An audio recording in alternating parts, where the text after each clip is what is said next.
ரொம்ப ரொம்ப ஹாப்பியாக இருக்குது ஜமாலை வந்துட்டு ஃபீமேல் லீடாக பண்ணியிருக்கிறது நினச்சி. Thank you so much producer sir for producing such a lovely film. And படத்தை வந்து இவ்வளோ சூப்பராக ப்ரொமோட் பண்ணுற நம்ம சுரேஷ் சந்திரா சாருக்கு ஒரு ஸ்பெஷல் தேங்க்ஸ். எனக்கு என்ன ஹாப்பியாக இருந்துச்சுன்னா, எப்போவுமே ஒரு படம் முடிஞ்சிட்டு நம்மளோட ப்ரெஸ் நண்பர்கள்லாம் வெளில வரும்போது என்கிட்ட உரிமையாக சொல்லுவாங்க, ஏம்மா இவ்வளோ கேவலமாக பண்ணியிருக்கேன், ஏன் இப்படி பண்ணியிருக்கேன், நல்லா இருக்கு, ஓகே அப்படின்லாம் இருந்து சொல்லுவாங்க. ஆனால் இன்னைக்கு வந்து எனக்கு தெரியும் கொஞ்சம் பேர் ஆல்ரெடி நான் எப்போவே பார்ப்பேன், அவங்கெல்லாம் வந்து ரொம்ப ஃப்ரெண்ட்லியாக வந்துட்டு ரொம்ப சூப்பராக இருந்துச்சுமா படம் நல்லா இருந்துன்னு சொல்லும் போது எனக்கு அவ்வளோ ஹாப்பியாக இருந்துச்சு. ஏன்னா அவங்க டெய்லி ஒரு 5-6 படம் பார்க்குறாங்க. ஸோ அவங்களோட கருத்து வந்து ரொம்பவே நான் இம்பார்ட்டண்ட்டாக கருதுகிறேன். ஸோ ரொம்ப ரொம்ப நன்றி. எங்கள் படத்தை நல்லபடியாக கொண்டு போய் ஆடியன்ஸ்ட்டை ரீச் பண்ணி வைங்க. அண்ட் நான் நிறைய பேருக்கு தேங்க்ஸ் பண்ணுவேன் இந்த படத்தில். மெயினாக வந்துட்டு director sir Pari, such a good friend of mine. இப்போ ஆகிட்டார் அவர். அமேசிங்கான ஆக்டர். நான் வந்து ரொம்ப ரொம்ப ஹம்பிளாக ஃபீல் பண்ணுறேன் உங்கள் முன்னாடி நடித்ததுக்கு. ஏன்னா அவ்வளோ கஷ்டமாக இருந்தது அவரோட ஆக்ட் பண்ணுறதுக்கு. ஏன்னா he knows what he wants. அவர் ஒரு ஆக்டராக இருக்கனால அவரை ஏமாற்ற முடியல. கண்ணு முன்னாடியே பார்த்துட்டு இருப்பாரா, உனக்கு எமோஷன் வரல, மறுபடியும் டேக் போ அப்படின்னுவார். ஸோ அந்த ஒரு விஷயம் ரொம்ப ஹாப்பியாக இருந்துச்சு. And Chetan sir and all my lovely co artist, அவங்க கொடுத்த அந்த ஒரு சப்போர்ட் அண்ட் அவங்களோட அந்த ஒரு கொலாபரேட்டிவான ஒர்க் வந்து ரொம்பவே ஹெல்ப்ஃபுல்லாக இருந்துச்சு. அண்ட் ராஜா சார், அஃப்கோர்ஸ் இந்த படம் ஜமா ராஜா சார் மியூசிக் அப்படின்னா சொல்லி நாங்களே வந்து வெளியில் சொல்லுவோம், ஓ அப்படியா அப்படின்ட்டு எல்லாருமே வந்து கேட்பாங்க. ஸோ ராஜா சாருக்கு மிக மிக பெரிய நன்றி. அண்ட் நான் செம்ம கோவமாக இருக்கேன் பாரு, நீங்கள் ராஜா சாரை பார்க்க கூப்பிட்டு போகல. இப்போ நான் ஸ்டேஜில் சொல்கிறேன், என்னை கூட்டிகிட்டு போய் ஃபோட்டோ எடுக்க வைக்கணும் நீங்கள் பிஃபோர் ரிலீஸ், என்னையும் எங்கள் அப்பாவையும். மெயினாக ராஜா சார் சொல்லும் போது ஏன் ஹாப்பியாக இருந்துச்சுன்னா, அப்பா வந்து ரொம்ப பெரிய ராஜா சார் ஃபேன். ஸோ அவர் வந்து அன்றைக்கி சொல்லிட்டு இருந்தார், நீ இருக்கும் மசரத்துக்கு சாங் ரிலீஸ் ஆகும்போது நான் அந்த டைமில் இருக்கும்போது வந்துட்டு ரேவதி மேம் அமலா மேம்லாம் பார்க்கும்போது ஆஹா அப்படின்னு தோணும். இப்போ என் பொண்ணு வந்து ராஜா சார் மியூசிக்கில் வரானோடனே ரொம்ப சந்தோஷமாக இருக்குன்னு சொன்னார். எனக்கு அது ரொம்ப ஹாப்பியாக இருந்துச்சு. அண்ட் மெயினாக வந்துட்டு கூத்து கலைஞர்கள், அவங்களுக்கு நன்றி சொல்லியே ஆகணும். அவங்க போட்ட எஃபர்ட் இந்த படத்துக்கு வந்துட்டு ரொம்பவே பெருசு.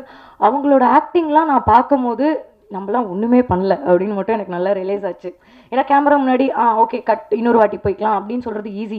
அவங்க அவ்வளோ லைவ் ஆக்டர்ஸ் முன்னாடி அவ்வளோ மேக்கப் போட்டு அவ்வளோ ஹெவி, அவரோட கிரீடம் தூக்கி பார்த்தேன் நான், அந்த அர்ஜுனன் கிரீடம் அவ்வளோ வெயிட்டாக இருந்துச்சு. இதில் காஸ்டியூம்ஸு, மேக்கப் ப்ளஸ் அந்த டான்ஸ், இதெல்லாம் சீரியஸ்லி எனக்கு கூஸ்பம்ஸ் வருது.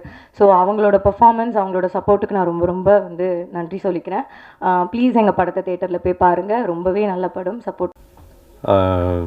இது ஒரு பெரிய ஜேர்னின்னே சொல்லணும். ஏன்னா நான் நடிக்க ஆரம்பித்து ஒரு 30 வருஷம் இருக்கும், 26 வருஷத்துக்கு மேலே ஆயிடுச்சு. டிவிலலாம் பண்ணிகிட்டு இருந்தேன். டிவியில் பண்ணாலுமே சினிமாவில் வரணும், சினிமாவில் பண்ணணுன்றது ஒரு பெரிய கனவாக இருந்தது. ஆனால் அது என்னன்னு தெரியல, டிவியில் வந்து ரொம்ப நாள் ட்ராவல் பண்ணிட்டோம்னா சினிமாவில் வந்து அவ்வளோ சீக்கிரத்தில் கூப்பிட மாட்டாங்க. பட் அது அந்த கனவோடு அப்படியே வந்து ஒரு ட்ராவல் பண்ணிகிட்டு இருந்தேன். சினிமாவில் கிடைக்கலையே அப்படிங்கிற ஒரு ஏக்கம். ரொம்ப நாள் வந்து அப்படி அந்த ஏக்கத்தோடையே வந்து டிவியில் ட்ராவல் பண்ணிட்டு இருந்தேன். நான் ஐ வாஸ் ஜஸ்ட் எக்ஸிஸ்டிங் இருந்தேன். இண்டஸ்ட்ரியில் நானும் ஒரு நடிகனாக இருந்தேன். பட் என்னோடய கனவுகள் வந்து எதுவுமே நான் நினச்ச மாதிரி நடக்கலை. ரொம்ப வருஷம் கழித்து கோவிட் ஆரம்பித்து ஃபஸ்ட் லாக்டவுன் எல்லாம் முடிஞ்சு, ஃபஸ்ட் லாக்டவுன் முடிஞ்சதுக்கப்புறம் பார்த்தா திடீர்னு வந்து வெற்றிமாறன் கிட்டேருந்து ஒரு கால் வந்தது. விடுதலையில் ஒரு ரோல் அப்படின்னு கூப்பிட்டாரு. போய் மீட் பண்ணதில் இவ்வளோ நல்ல ஒரு ரோலுங்கிறது அப்படி வரோன்றது எனக்கு உண்மையாகவே எனக்கு தெரியல. ஏன்னா சினிமாவில் அதுக்கு முன்னாடி வந்து பண்ணிக்கிட்டு இருந்தேன். ஒரு நாள் 2 நாள் 3 நாள் சின்ன சின்ன ரோலாக கிடைக்கும், அப்படியே பண்ணிகிட்டு இருந்தேன். பட் வெற்றிமாறன் வந்து அவ்வளோ பெரிய ஒரு ரோல் கொடுத்து, உண்மையாகவே அது வரும்போது நீங்கள் பார்த்துருப்பீங்க. ஸோ அதை தொடர்ந்து அடுத்த மிகப்பெரிய ரோல்னால் பாரிக்கு தான் நான் தேங்க்ஸ் சொல்லணும். ஜமாலை நீங்கள் இப்போ தான் பார்த்தீங்க. இந்த மாதிரி ஒரு ரோல், அதாவது கிட்டத்தட்ட I mean it is author back ரோல்னே சொல்லலாம். எனக்காகவே எழுதின மாதிரி எனக்கு ஃபீல் ஆகுது. But thank you Paari. இத்தனை வருஷமாக எல்லா புது டைரக்டர்ஸையும் புது கலைஞர்களை நீங்கள் சப்போர்ட் பண்ணியிருக்கீங்க, வளர்த்து விட்ருக்கீங்க. அதே மாதிரி கிட்டத்தட்ட நானும் புதுசு தான், 30 வருஷமாக இருந்தாலுமே புதுசு மாதிரி தான். அதனால் எல்லாரையும், இங்கே இருக்கிற எல்லாரையும் வந்து சப்போர்ட் பண்ணோம் இதில். ஏன்னா டெக்னீஷியன்ஸ் அத்தனை பேரும் எல்லாமே புதுசு. First time director, first time cameraman, first time editor, அந்த மாதிரி எல்லாருமே புதுசு. ராஜா சார் மட்டும்தான் அவ்வளோ ஃப்ரெஷ், பழசு பட் அவ்வளோ ஃப்ரெஷ்ஷாக போட்டிருக்காரு. ஸோ இந்த படத்துக்கும் சப்போர்ட் பண்ணுங்கள். அதெல்லாம் வந்து தெருக்கூத்து அப்படின்னு சொல்லிட்டு இருப்பாங்க.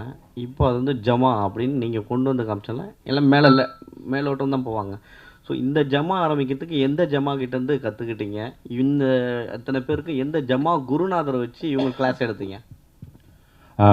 திருவண்ணாமலை மாவட்டத்தில் தான் சார் தெருக்கூத்து ரொம்ப பிரதானமாக இருக்கிறது. அங்கே வந்து கிட்டத்தட்ட டாப்பாக இருக்க தாங்கல் சேகர் கலைமாமணி அவார்டெலாம் விருதுலாம் வாங்கியிருக்காரு. கிட்டத்தட்ட ஒரு 35-40 வருஷமாக தெருக்கூத்து கலைக்கே தன்னோட வாழ்க்கையை அர்ப்பணித்து அவர் பண்ணுறதும் இல்லாமல் நிறைய இளைஞர்களுக்கும் இப்போ சொல்லிக் கொடுத்து ரொம்ப சூப்பராக பண்ணிகிட்ருக்காரு. அவர்கிட்ட தான் நான் என்னோட சொந்தக்காரர், என்னோட மாமா முறை வேணும். அவரோட கதையிலேருந்து ஒரு சின்ன பார்ட்டை எடுத்து தான் இந்த கதையே இம்ப்ரெஸ் ஆகி படம் பண்ணது. அவரை வச்சு தான் ட்ரெயின் பண்ணணுங்கிறதும். ஏன்னா இங்கே தெருக்கூத்து கலை அப்படிங்கிறது வந்து ஒருத்தருக்கு ஒரு விதமான ஸ்டைல் இருக்குது. இப்போ நீங்கள் திருவண்ணாமலை மாவட்டங்களே இந்த பகுதியில் போனீங்கன்னா வேறு மாதிரி இருக்கும், இவங்களது ஒரு வேறு மாதிரி இருக்கும். ஸோ இவங்களோட ஸ்டைல் அடாப்ட் பண்ணி தான் நம்ம இந்த படத்தை பண்ணியிருக்கோம். அவங்க தான் சார்லேருந்து எல்லாருக்குமே ட்ரெயின் பண்ணாங்க. அதோடு சேர்ந்து இங்கே சாரதின்னு சொல்லிட்டு ஒருத்தர் இருக்கார், அவருமே வந்து இங்கே தெருக்கூத்து பயிற்சி டீமுக்கு கொடுத்தாருங்க சார். இவங்க 2 பேர் தான் பண்ணாங்க. இதில் இன்னொன்று, அந்த பெண்கள் மாதிரி நடிக்கிறதுன்றது ரொம்ப கஷ்டம். அதை நடிச்சுட்டே இருந்தால் உண்மையிலுமே நீங்கள் சொல்கிற மாதிரி பாடி லாங்குவேஜ், இந்த ஆக்ஷன் எல்லாமே அப்படி தான் வரும். ஆனால் திடீர்னு நீங்கள் அர்ஜுனராக மாறும் பொழுது அந்த லாஸ்ட் எமோஷனல்ஸை எப்படி மாற்றுனீங்க? எப்படி அது உண்மையிலுமே அந்த எமோஷன் வந்து அப்பா வந்து திடீர்னு தெரிகிற மாதிரி இருந்ததில்ல, அந்த இது வந்து நல்லா இருந்தது, வேறு மாதிரி இருந்தது சார். நான் அங்கே தெருக்கூத்து கலைஞர்கள்கிட்ட பார்த்த ஒரு விஷயம் தான் சார். அங்கே வந்து பெண் வேஷம் போடுறவங்க இருக்காங்க, ஆண் வேஷம் போடுறவங்க தனியாக இருக்காங்க, 2 வேஷமும் போடுறவங்க இருக்காங்க சார். அவங்க வந்து அந்த பெண் வேஷம் போடும்போது முழுக்க ஒரு பெண் மாதிரி நடந்துக்கிறாங்க. எல்லா விஷயங்களும் அப்படி இருந்தது. அவங்க திடீர்னு ஒரு அர்ஜுனனோ உள்ள சூர வேஷமோ போட்டு வரும்போது அவங்களோட பாடி லாங்குவேஜ் வந்து திடீர்னு வேற ஒரு ஆளாக ட்ரான்ஸ்ஃபார்ம் ஆகி நிற்கிறாங்க. அதே வந்து வேஷம் இல்லாத சமயத்தில் ரொம்ப சாந்தமான ஒரு ஆளாக இருக்காங்க. இந்த டிரான்ஸ்ஃபர்மேஷன்ஸை வந்து நம்ம அழகாக வந்து பிரதிபலிக்கணும்னு முயற்சி அவங்கக்கிட்ட இருந்து இன்ஸ்பயர் பண்ணது தான் சார். சார் அது வெறும் இன்ஸ்பயர் சொன்னீங்க. ஆக்சுவலாக நீங்கள் அந்த வேஷம் போடுறதுக்கு முன்னாடி வெறும் அப்பாவுக்கு பையனாக இருக்கீங்களே இந்த கூத்து கற்றுக்கிறதுக்கு முன்னாடி, அப்போ கூட ஆனால் அழகாக நீங்கள் இந்த லேடி கேட்ட போட்ட பிறகு உங்கள்கிட்ட அந்த நடை உடை பாவனை எல்லாமே எல்லோரும் கிண்டல் பண்ணுற அளவுக்கு கொண்டு வந்தீங்க. இது என்ன தான் நீங்கள் அவங்கள்ட்ட பார்த்து தெரிஞ்சுக்கிட்டீங்கன்னாலும் உள்ளுக்குள்ளே இருந்து நீங்கள் டிஃப்ரெண்ட் சேஸ் பண்ணது தான் உங்களுக்கு பல விருதுகள் கிடைக்கிற அளவுக்கு இருக்குது. அது எப்படி பண்ணீங்க? ஏன்னா எல்லாரோட சந்தேகமாகவும் அது இருந்தது. படம் பார்க்குறதுக்கு எங்களுக்குள்ளார பேசிக்கிட்டோம், ரொம்ப பிரமாதமாக பண்ணியிருந்தீங்க. அந்த முன்னாடியும் சரி, அதுமாதிரி அர்ஜுனராக வரப்பையும் சரி. எப்படி என்ன உங்கள் பரம்பரையில் யாராவது அந்த கூத்து அதுக்குள்ளார இருந்தாங்களா? ஆமாம் சார். நம்ம இப்போ எங்கள் ஊர் பொறுத்த வரைக்கும் எப்படின்னா தெருக்கூத்து கலைஞர்கள் இப்போ நீங்கள் எல்லாரும் சொல்கிற மாதிரி வருஷம் கூழ் ஊற்றுற ஃபங்க்ஷனுக்கு வந்து தெருக்கூத்து வைப்பாங்க. அந்த மாதிரி எப்பயுமே தெருக்கூத்து வைக்கிற ஊர் தான். ஆனால் நாங்கள் என்ன பண்ணுவோம்னா தெருக்கூத்து ஆட்களை கூப்பிட்டு கூத்து போடாமல் எங்கூர் ஆட்களே வந்து கூத்து பழகி ஒரு குடும்பத்துக்கு, இந்த படத்தில் வந்த கதை தான் சார், ஒரு குடும்பத்துக்கு ஒரு வேஷம் கொடுத்து அந்த மாதிரி பண்ணுவோம். ஸோ என்னோட குடும்பத்தில் என்னோட தாத்தா எல்லாமே வந்து தெருக்கூத்து போட்டவங்க தான் இப்போ வரைக்கும் பண்ணுறாங்க. பட் இப்போ கொஞ்சம் ஃபேமிலியில் தாத்தா வாத்தியார் ஆனதுக்கப்புறம் வந்து, அதாவது ஸ்கூல் டீச்சர் ஆகிட்டாங்க, அதுலேருந்து கொஞ்சம் அதோட தொடர்பு விட்டு இருந்ததே தவிர மேபி என்னோட டிஎன்ஏல அது இருக்குன்னு நினைக்கிறேன் சார். மேபி அது இருக்கு. தெருக்கூத்தில் இன்னொன்று இருக்குது, அது வந்து கொஞ்சம் பேட் வேர்ட்ஸ் கலந்து அவங்க ஜாலிக்காக மக்களுக்காக பேசுவாங்க. ஆனால் இதில் பார்த்ததில் எந்த இடத்துலையுமே வந்து நீங்கள் நீட்டாக ஒரு பேட் வேர்ட்ஸும் வரல, ஆனால் எமோஷன்ஸ் எவ்வளோ வரணுமோ அதை கொண்டு வந்திருக்கீங்க. அந்த கண்ட்ரோல் எப்படி இருந்தீங்க? ஏன்னா ஒரு தெருக்கூத்தில் பஃபூன் இல்லாமல் கொண்டு போகவே முடியாது. பஃபூன் கண்டிப்பாக வச்சுருப்பாங்க, ஆனால் நீங்கள் பஃபூனே காட்டலை. நீங்கள் சொன்னது தான் சார். நீங்கள் சொன்னது வந்து 100% உண்மை. இதுக்கு முன்னாடி நடந்த ப்ரெஸ் மீட்டில் கூட அதை பற்றி கேட்டிருந்தாங்க. ஏன்னா தெருக்கூத்து அப்படின்னாலே வந்து அதில் ஏன் கெட்ட வார்த்தை இருக்குதுங்கிறதுக்கு ஒரு பெரிய பாலிடிக்ஸ் ஒன்று இருக்குது சார். அப்போ பாலிடிக்ஸ்ன்னு சொல்கிறத விட அது ஜனரஞ்சகமாக மக்கள்கிட்ட கனெக்ட் பண்ணுறதுக்கு, அவங்க தன்னோட மொழி பேசுகிறவன் வந்து அங்கேயுமே இருந்தானா அவனோட ஈஸியாக கனெக்ட் பண்ணிக்கிறாங்க. ஒரு ராத்திரியில் சார், ஒரு சில கிராமங்களில் வந்து 10 ராத்திரிலாம் வந்து தெருக்கூத்து நடக்கும். ஸோ அவனை எப்படி எங்கேஜாக வச்சுக்கணும் போது அவன் மொழியை பேசுவோம், அவன் பேசுகிற வார்த்தைகளை பேசுவோம் அப்படின்னு ஆரம்பித்தது தான் இது. நான் முன்னாடியே சொன்ன மாதிரி ஒரு வேளை அதை அப்படியே அவங்க பேசுகிறத அப்படியே வச்சுருந்தேன்னா சென்சாரில் எப்படி இருந்திருக்குன்றது எனக்கு தெரியல சார். அந்த ஒரு பயம் தான் நான் பஃபூனை காட்டாது சார். ஏன்னா நீங்கள் சொல்கிற மாதிரி பஃபூன் தான் அதை ஆரம்பித்து வைப்பாங்க. அவங்க எந்த அளவுக்குன்னா அது ரொம்ப பீக் சார், அது நம்ம தொடவே முடியாது சார். ஏன்னா சின்ன வார்த்தைகள் கூட சென்சார் ரொம்ப கவனமாக இருக்காங்க. இதிலவே நீங்கள் பார்த்துருவீங்க, ஒரு நெடுக மியூட் அங்கங்கே இருந்திருக்கும். அது ரொம்ப நீங்கள் சொன்னா இது ஒரு பெரிய கெட்ட வார்த்தை கிடையாது, பட் ஸ்டில் அதை கூட கான்ஷியஸாக பார்க்குறாங்க சார். ஸோ அந்த முடிவு தான் சார் அது சார். ஆனால் அதெல்லாம் எல்லாமே ஜனரஞ்சகமாக இருந்தது, படம் எக்ஸ்ட்ரானரியாக இருக்குது. தேங்க்யூ. அது என்ன மாதிரி நிறைய பேர் கேள்வி கேட்க இந்த படத்துக்கு வெயிட்டிங்கு. ஆனால் நான் ஒரே கேள்வியில் ஒரு 2-3 கேள்வியை கேட்டுடுறேன். ஒன்று வந்து நீங்கள் வந்து அந்த அப்பா கேரக்டர் பிரமாதமாக பண்ணியிருக்கிறாரு. எல்லாருமே பண்ணியிருக்காங்க. சேத்தன் சார்லாம் எக்ஸ்ட்ரானரி. அவர் வந்து அந்த குளிக்கிறப்ப விரோதியாக இருந்தாலும், சேத்தன் சார் விரோதியானாலும் நமக்கு விரோதிங்கிறதுக்காக புள்ள விரோதியாக இருக்கணும்னு இல்லை, நமக்கு பிடிக்கலங்கிறதுக்காக செய்யக்கூடாது. அவர் ஒரு அப்பாவாக ரொம்ப பெருந்தன்மையாக இருந்துக்கிட்டார். ஆனால் நீங்கள் போய் அவங்க டீம்லேயே சேர்றீங்க. நீங்கள் வழக்கமாக இப்போ உள்ள பிள்ளைங்க மாதிரியே இருக்கீங்க. அது என்ன காரணத்தினால அப்படி ஒரு சீன் வச்சிங்க?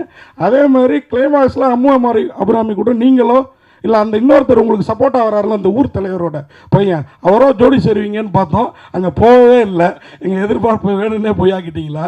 அப்புறம் அதுக்கு மேலே இந்த பூனை எக்ஸ்ட்ரானரி கேரக்டர் அது. அவர் வந்து ஆனால் உங்களை புலியாக்குறதே அவர் தான். அதை எப்படி உருவாக்குனீங்க? இது 3த்துக்கும் பதில் சொல்லுங்கள் சார். முதல்ல வந்து அப்பா கேரக்டர் பற்றி சொல்லிடுறேன் சார். நீங்கள் சொன்ன அந்த சீன் வந்து எனக்கு ரொம்ப ரொம்ப பிடிச்ச ஒரு பர்சனலான ஒரு சீன் தான். ஏன்னா எங்கள் அப்பா கிட்ட நான் சொல்லணும்னு நினச்சது தான் படத்தில் டைலாகாக வச்சுருக்கேன் சார். ஏன்னா வீட்டில் வந்து அது அப்பா சொல்கிறத கேட்கக்கூடாது அப்படிங்கிறதுக்காக இல்லை, அந்த அந்த அந்த ஜமாவே அப்பாக்காக தான் அவன் மீட்டெடுக்க முயற்சி பண்ணுறான். அதுக்கான தொடக்கமாக அது மேபி அதோட தொடக்க காரணம் வேறவா இருந்திருக்கு அவனுக்கு. பட் ஒன்ஸ் அதுக்குள்ளே போனதுக்கப்புறம் தன் அப்பாக்காக தான் அதை மீட்டெடுக்கிறான். அப்படி ஒரு விஷயமாக தான் அதை பார்த்தது. இன்னொன்று வந்து ரெண்டாவது அம்மு அபிராமி பற்றி நீங்கள் கேட்டிருந்தீங்க. அந்த கேரக்டருக்கு நாங்கள் ஒரு பெரிய கன்க்ளூஷனே வச்சுருந்தோம் சார். பின்னாடி ஒரு சாங் வச்சு ஒரு ப்ராப்பர் கன்க்ளூஷன் இருந்தது. பட் வந்து அது நீங்கள் சொல்கிற மாதிரி ஜனரஞ்சகமான படமாக மக்களுக்கு கொடுக்கணும் அப்படிங்கிறதுனால ஒரு சில விஷயங்கள் எடிட்டில் இது பண்ண வேண்டியதாக இருந்துச்சு சார். பட் ஆஃப்டர் ரிலீஸ் கண்டிப்பாக அந்த சாங் வரும். அதை நீங்கள் கேட்ட எல்லா எண்டும் அதில் இருக்குது சார். தென் தேர்டு பூனை ரொம்ப ஃபேவரட்டான ஒரு கேரக்டர் சார். ரொம்ப ரசித்து எழுதின ஒரு கேரக்டர்.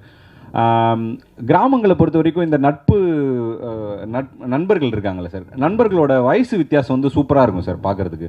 ஏன்னா சேம் ஏஜ் நண்பர்களே கண்டிப்பாக இருக்கவே மாட்டாங்க. ரொம்ப திடீர்னு ஒரு தாத்தாவும் ஒரு குட்டி பையனும் நண்பர்களாக இருப்பாங்க. இதில் வந்து இன்னொன்று ரொம்ப மிக முக்கியமாக இந்த கல்யாணம்ன்ற கேரக்டரோட நண்பர்களை தேர்வு செஞ்சதில் ஒரு இது என்ன இருந்ததுன்னா, யாரெல்லாம் இவனை ஜட்ஜ் பண்ண மாட்டாங்களோ அவங்கள தான் நண்பர்களாக வைக்கணுன்ட்டு சார். ஒரு சின்ன பையன் கண்டிப்பாக இவனை ஜட்ஜ் பண்ண மாட்டான், அவனோட இதை பற்றி கிண்டல் பண்ண மாட்டான். இன்னொன்று வந்து இவர் தெருக்கூத்து கலையை பற்றி தெரிஞ்ச ஒரு ஆள். ஸோ அவருக்கு அது என்னன்றது ஒன்று புரியும். இன்னொன்று கண்டிப்பாக குடிகாரனும் அந்த மாதிரி இது பண்ண மாட்டாங்கிறதுனால தான் அந்த நண்பர்களை கான்ஷியஸாக அப்படி வச்சது சார். சார் இளையராஜா பிரமாதமாக பண்ணியிருக்காரு. அவர் தான் இந்த படத்தை தூக்கி நிறுத்தியிருக்கார். இந்த படத்தை பார்த்துட்டு அவர் என்ன சொன்னார் சார்? அதான் சார், படம் வந்து சார் ராஜா சார் பற்றி உங்களுக்கு நல்லாவே தெரியும். சார் வந்து ரொம்ப ரசித்து ரொம்ப பிடிச்சி இந்த படத்துக்கு வந்து இசையமைச்சாங்க. இந்த படத்தை பற்றி சொல்லும்போது என்கிட்ட ஒரு சில நாள் வந்து சொன்னார், ரொம்ப ரொம்ப ஆத்மாத்மா ரொம்ப உண்மையாக பண்ணியிருக்கீங்க, டிஃப்ரெண்ட்டாக ட்ரை பண்ணியிருக்கீங்க.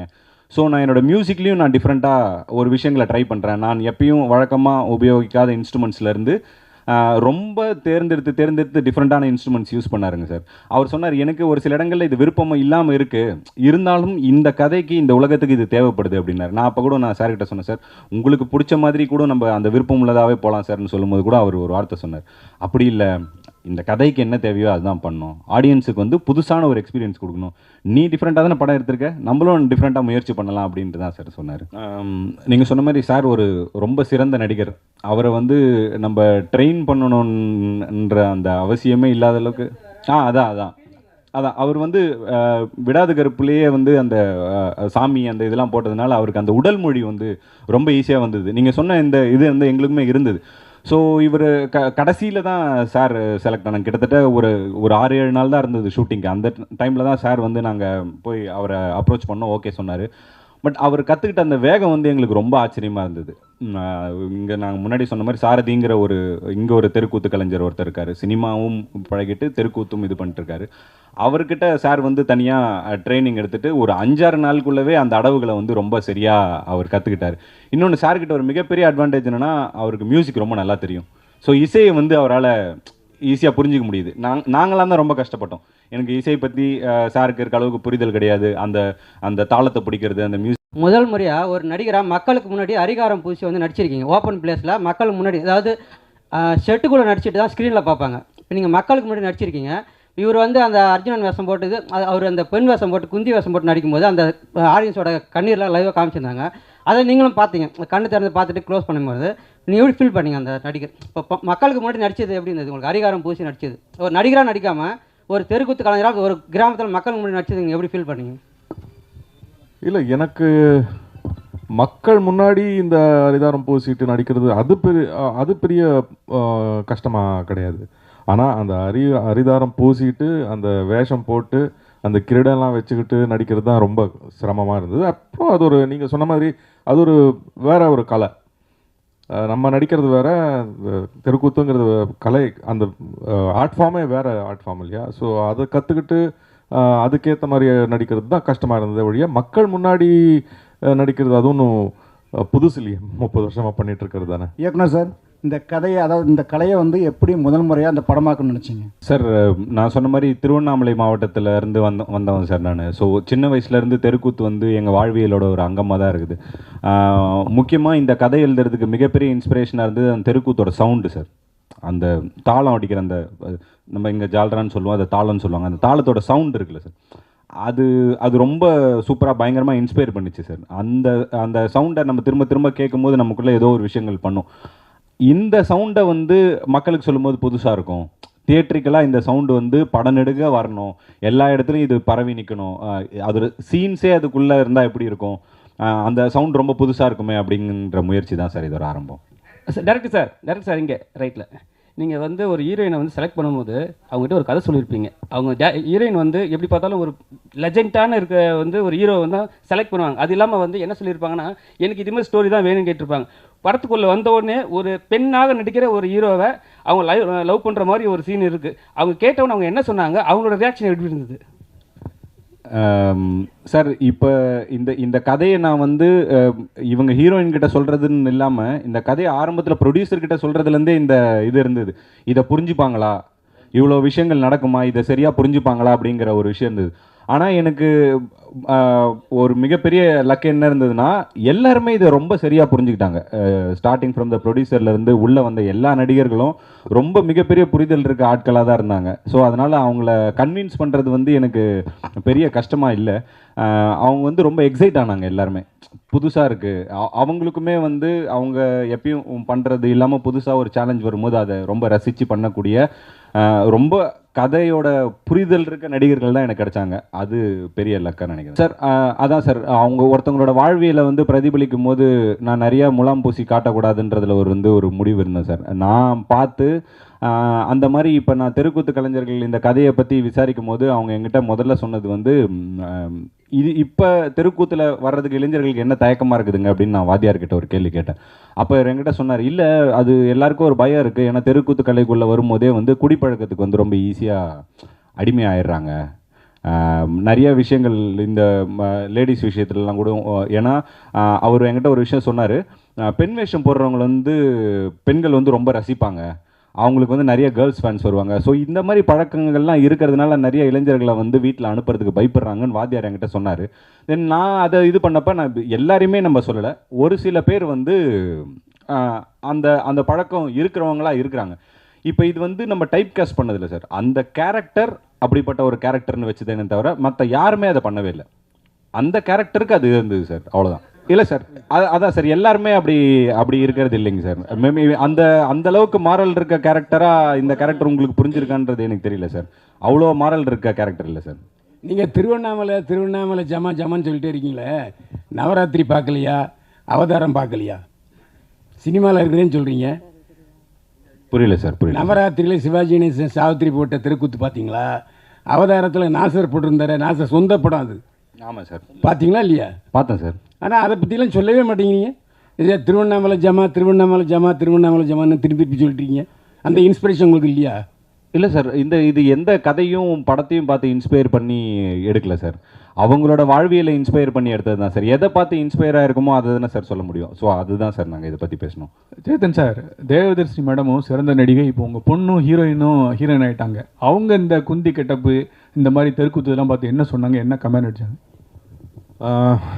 அவங்க முதல்ல இந்த படத்தை பார்த்துட்டு ஒய்ஃபு பொண்ணு 2 பேரும் வந்து அழுதுட்டாங்க. அவ்வளோ ஒரு எமோஷ்னலாக ஃபீல் பண்ணாங்க. ரொம்ப பிடிச்சிருக்கு அவங்களுக்கு. இல்லை சார், முதல்ல வந்து நடிகன் ஆகிறதுக்காக தான் சினிமாக்குள்ளவே வந்தேன் சார். ஸோ மைம் கோபி அண்ணங்கிட்ட வந்து நடிப்பு கற்றுக்கிட்டு அப்படி தான் சார் அப்படி தான் இந்த பயணமே வந்து ஆரம்பிச்சது. ஸோ ஒரு 10 வருஷமாக சின்ன சின்ன வேஷங்கள் நிறையா நடிச்சிருக்கேன் சார். ஸோ முதல்ல வந்து அப்படி பெரிய ரோல் எதுவும் பிரேக் த்ரூ ரோல் நமக்கு கிடைக்கலன்னும் போது நமக்காக நம்ம ஒன்று எழுதணும் அப்படின்னு ஆசைப்பட்டு எழுதுனது தான் சார் இது. அப்படி எழுதும் போது இன்னும் நம்மளோட ஸ்ட்ராங்கஸ்டான ஒரு இதிலேருந்து எழுதுவோன்ட்டு தான் தெருக்கூத்து பற்றி பண்ணது சார். அதுதான் சார், வேறு யாருமே அப்ரோச் பண்ணல. மாமணி விருதுலாம் அரசாங்கம் கொடுக்குது. இந்த படம் வந்து வரி விலக்கு பெற்றுச்சுன்னா உங்களுக்கு லாபமாக இருக்கும். ஏன்னா ப்ரொடியூசர் மட்டும்தான் அழுதாரு, நோய் நீ ஏரியாவே போகலன்னு. மற்றவங்கெல்லாம் சிரிச்சுக்கிட்டு இருக்கீங்க, அவர் பாருங்கள். சார் நீங்கள் நல்லபடியாக எழுதுங்க சார். படம் ரிலீஸ் ஆனதுக்கப்புறம் கண்டிப்பாக சிரிப்பாருங்க சார். இல்லை நீங்கள் அவரை சிரிக்க வைக்கிறது உங்கள் கையில் இருக்குது சார். இல்லை வரி விலக்கு கொடுக்கறதுக்கு அரசாங்கத்திட்ட பேசுனீங்களா, இல்லை அமைச்சரை கூட்டி வந்து காமிச்சிங்களா? ஏன்னா இப்போ விளையாட்டுத்துறை அமைச்சர் வந்து இங்கேருந்து போயிருக்கவர். இது வரைக்கும் இந்த அரசாங்கத்தில் ஒரு படத்துக்கு கூட வரி விலக்கு கொடுக்கல. இந்த படத்துக்கு கொடுக்கறதுக்கான வாய்ப்பு அதிகம் இருக்கிறதுனால தான் கேட்குறேன். கண்டிப்பாக பண்ணுறோம் sir. Thanks for the information sir. பெண் வேஷம் போடுறவங்களுக்கு நிறையா ரசிகைகள் கிடைப்பாங்க அப்படின்னு அந்த தெருக்கூத்து கலைஞர் சொன்னதாக சொன்னீங்க. நீங்கள் படத்தில் பெண் வேஷம் நிறையா போட்டிருக்கீங்க, அதுதான் பிளானா? இந்த படத்துக்கு அப்புறம் நிறைய ரசிகைகள் கிடைப்பாங்களா சார்? அவரோட வைஃப் வந்திருக்காங்க.